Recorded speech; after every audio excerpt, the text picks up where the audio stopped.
You wait for a long time? Yes. Der er vist noget galt her.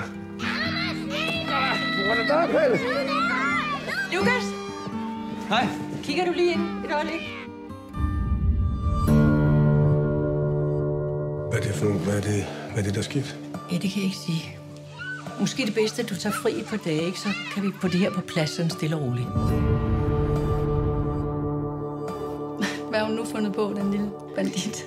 Vi har desværre anledning til at tro, at der er sket grænseoverskridende adfærd imod. Du skal ikke høre på, hvad de siger mig.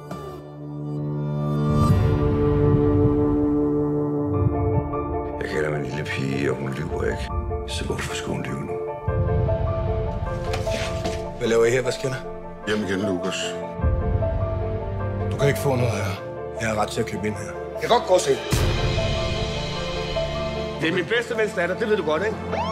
Jeg tror på børnene, Lukas. Det har jeg altid gjort.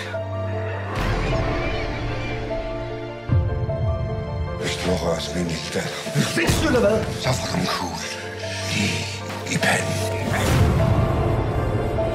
You are not a sick person, are you? Det var ikke meningen, det der. Men for helvede, du har jo ikke gjort noget. Hvorfor lå du min far? Hvad er det, du forestiller, der er sket? Det er dem, der er blevet syge i hovedet. Vil du sige noget til mig? Hele byen står og hører på dig, mand.